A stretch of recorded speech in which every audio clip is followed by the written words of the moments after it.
समझ जाएगा, क्योंकि बुद्धि जब पूरा संतुलन सही ढंग से होगा तो कोई गलत नहीं बोलेगा, तब तक नहीं बोलेगा।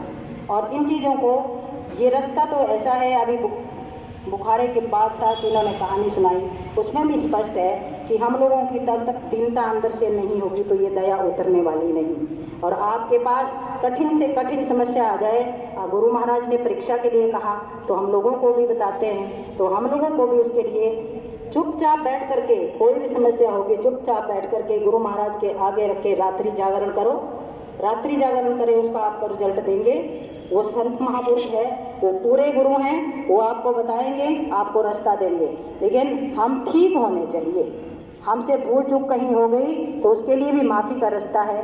लेकिन गुरु महाराज ऐसे हैं, पूज्य महाराज जी कोई आम हस्ती समझकर इसमें अपना नुकसान ना करें, क्योंकि गुरु महाराज को समझने के लिए हम अपने भूल की, वो कहते थे मेरे सामने सब कर लो, आगे ऐसा नहीं मिलेगा, ऐसा नहीं होगा।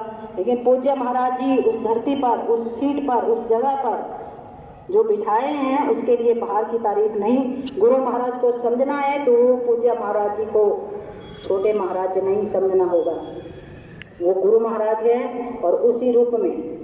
ये है पुराने नामदानियों के लिए और नए के लिए थोड़ा सा इशारा दे रहे हैं और उसी तरह से बताते हैं कि नए लोगों के लिए दर्शन और संभाल इस रूप में होगी, इस रूप में होगी, भेद कोई नहीं। और पुराने लोगों के लिए संभाल गुरु महाराज अपनी धोती में उसी रूप में आएंगे, उसी रूप में हर बात को बताएंगे। और इसी दोनों का तालमेल जब होगा तो आप सच्चाई पकड़ पाओगे।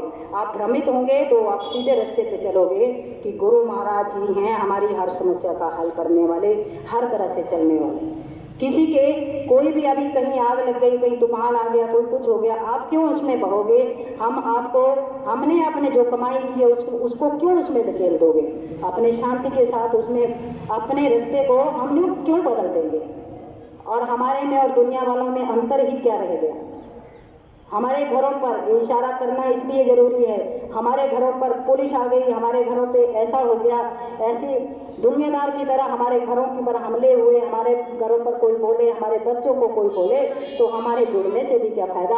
हमारे माता पिता के लिए कुछ बोले तो हमारे संस्कारों का भी क्या फ़ायदा? इसलिए हमको खुद को समेटना है, कछुए की तरह अपने को समेट करके उस रास्ते पर चलाना है। ऐसी बड़ी दया गुरु महाराज ने की, ऐसे महापुरुष हमको मिल गए जो खोज करके पूरी दुनिया की दौलत लगा करके नहीं मिलते। उस प्रभु ने हमको पकड़ लिया तो हमको अंदर बाहर से